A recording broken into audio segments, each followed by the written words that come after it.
السلام علیکم ناظرین، امید ہے آپ لوگ خیریت سے ہوں گے۔ ناظرین، دجال ظہور قیامت اور قرب قیامت کی نشانیوں میں سے بڑی نشانی ہے، اور مدینہ کے باہر پہاڑی پر دجال کا محل بھی تیار ہو چکا ہے، اور حضور اکرم صلی اللہ علیہ وسلم کی حدیث پوری ہونے جا رہی ہے۔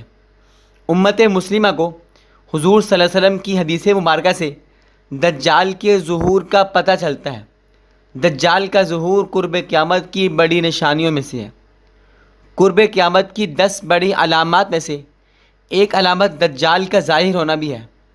دجال کا فتنہ تاریخ انسانی کی ابتدا سے لے کر انتہا تک تمام فتنوں سے بڑا اور خطرناک فتنہ ہے، جس کی شدت کا اندازہ اس بات سے لگایا جا سکتا ہے کہ ہر ایک نبی نے اپنی امت کو دجال کے فتنے سے ڈرایا تھا۔ حضور اکرم صلی اللہ علیہ وسلم کی ایک اور حدیث جو دجال کے محل کے حوالے سے ہے، وہ پوری ہو چکی ہے۔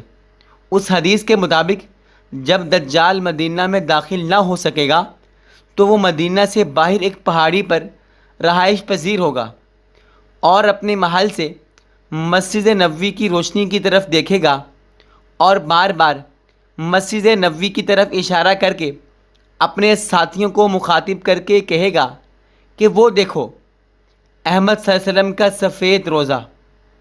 آپ نے 1400 سال قبل جس جگہ کا ذکر فرمایا تھا کہ وہ مدینہ سے باہر ایک پہاڑی پر قیام کرے گا، اس کو آج جبل حبشی کے نام سے پکارا جاتا ہے، اور اس پہاڑی پر ایک عظیم الشان محل بھی تیار کر لیا گیا ہے، جسے کنگ دوم پیلس کا نام دیا گیا ہے۔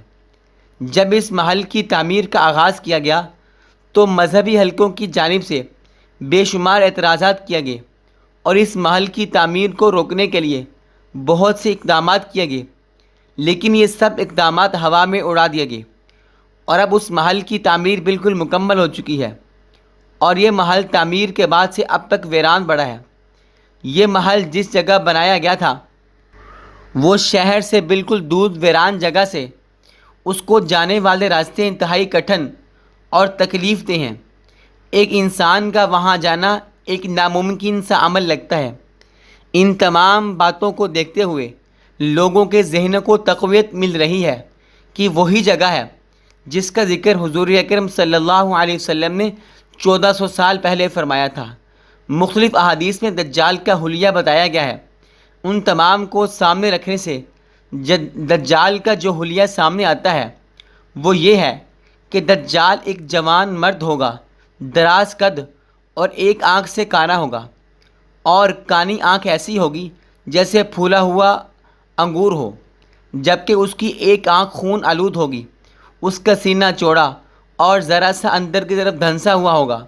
دجال کی پیشانی چوڑی ہوگی، اور دونوں آنکھوں کے درمیان کافر یعنی کافر لکھا ہوگا، جسے ہر مسلمان پڑھ سکے گا، چاہے اسے پڑھنا آتا ہو یا نہ آتا ہو، اور اس کے بال گھنگریالے ہوں گے۔ دجال کے نکلنے سے پہلے دنیا کی بہت بری حالت ہوگی، جیسا کہ احادیث مبارکہ کے مضامین سے پتہ چلتا ہے کہ اس کے نکلنے سے 3 سال پہلے ہی دنیا میں عام قحط پھیل جائے گا۔ پہلے سال آسمان 1/3 بارش اور زمین 1/3 پیداوار روک لے گی، دوسرے سال آسمان 2/3 بارش اور زمین 2/3 پیداوار، جبکہ تیسرے سال آسمان ساری بارش اور ساری زمین ساری پیداوار روک لے گی، حتیٰ کہ آسمان شیشے کا اور زمین تانبے کی ہو جائے گی، اور خشک سالی کی وجہ سے تمام چوپائے مر جائیں گے، فتنے اور قتل و غارت عام ہو جائے گی، آدمی ایک دوسرے کو قتل اور جلا وطن کر رہے ہوں گے۔ تب دجال مشرق کی سمت سے ایک اصفہان یا خراسان نامی شہر سے نکلے گا۔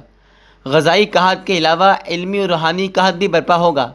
دین کے سلسلے میں لوگوں میں ذوق پیدا ہوگا، علماء اور دیندار لوگوں کی قلت ہوگی، افراتفری کا دور ہوگا۔ ان حالات میں ہمیں اللہ تعالیٰ کے نبی صلی اللہ علیہ وسلم نے زندگی میں سورہ کہف پڑھنے کی تلقین کی ہے۔ جو آدمی جمعے کے دن سورہ کہف کی تلاوت باقاعدگی سے کرتا ہے، اللہ تعالیٰ اس کو دجال کے فتنے سے محفوظ فرمائیں گے۔ ناظرین، دعا میں ضرور یاد رکھیے۔ ملتے ہیں ایک اور ویڈیو کے ساتھ، تب تک کے لیے اللہ حافظ۔